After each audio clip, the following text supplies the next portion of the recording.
मलिया साहिबा, आप 2022 को कैसे समअप करेंगी? एक जिस तरह से फारूक साहब ने फ्लड्स की बात की, सना साहिबा ने टीटीपी की वापसी की बात की, regime चेंज की बात होती है, आपको क्या लगता है कि ये जो सारे सियासी मामलात रहे हैं और अभी पावर पॉलिटिक्स चल रही है, मेन इशूज से हट के सब पंजाब असम्बली को डिस्कस कर रहे हैं, ये डी ट्रैक हो रहे हैं हम और जो असल डिज़ास्टर्स रहे हैं 2022 के उसको बिल्कुल इग्नोर कर रहे हैं? देखिए, सबसे बड़ा नुकसान जो 2022 में पाकिस्तान का हुआ वो अरशद शरीफ जैसे मुहिब्बे वतन, काबिल और इंतहाई मेहनती सहाफ़ी का दुनिया से चले जाना और इस अजियतनाक तरीके से जाना कि उसके लिए अपने ही मुल्क में जमीन तंग कर दी गई, ये सबसे बड़ा सानहा था।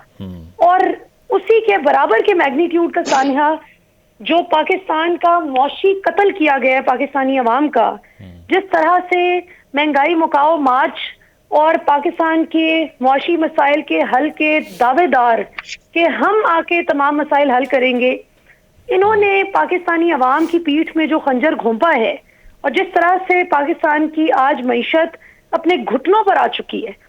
यानी इमरान खान जिनको कहते थे कि तजुर्बा नहीं है उनके पास, 6% पर ग्रोथ रेट था पाकिस्तान का इमरान खान दौर में, और आज बहस ये हो रही है कि पाकिस्तान दिवालिया होने जा रहा है या नहीं। मिफ्ता इस्माइल इसहाकदार को बातें सुना रहे हैं, इसहाकदार मिफ्ता इस्माइल को बातें कर रहे हैं।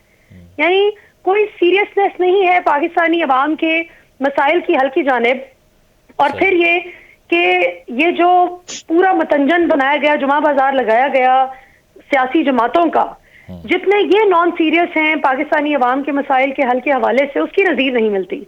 इन्होंने आते साथ अपने करप्शन केसेस खत्म किए, आते साथ, और ये बिल्कुल ठीक कहा, आई टोटली एग्री विद सना कि एहतसाब के इदारों को बिल्कुल बंद कर देना चाहिए।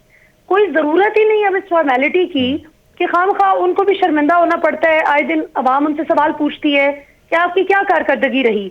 जब एहतसाब होने ही नहीं देना और जब एहतसाब करना ही नहीं, तो फिर क्या जरूरत है? मलिया साहिबा, वो एक्यूजेशन ये लगाते हैं ना कि नैब का सियासी इस्तेमाल होता है और सियासी हथकंडे के लिए यूज होता है, इसलिए उसको लिमिट कर दिया। इस्तेमाल तो इमरान खान ने बता दिया ना, वो तो इमरान खान ने बता दिया कि जिस तरह से नैब परफॉर्म करने की कोशिश करता था तो उसको प्रेशराइज किया जाता था। अच्छा। तो ये तो क्या सियासी दबाव और क्या कौन सा दबाव।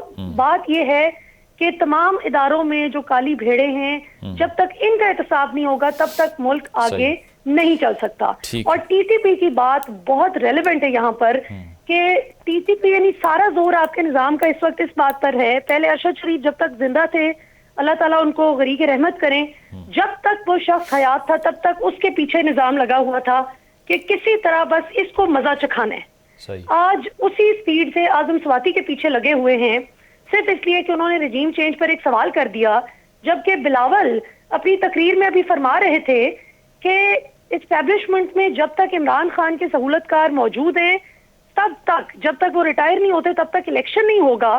तो कोई सवाल पूछने वाला नहीं मई का लाल कि आपकी जुर्रत कैसे हुई कि आप बतौर पाकिस्तान के वफाकी वजीर खारजा पाकिस्तान की एस्टैब्लिशमेंट पर इतना सीरियस इल्जाम लगाएं। कोई सवाल पूछने वाला नहीं। तो ये जो है ना, ताकतवर के लिए कानून कुछ और है और जिसको आप कमजोर समझते हैं उसके लिए कानून जब तक कुछ और है तब तक इस मुल्क का कुछ नहीं हो सकता। मतलब पीडीएम का जो इत्तेहाद है वो आपको नॉन सीरियस दिखाई दे रहा है। ठीक है, पॉइंट आ गया आपका।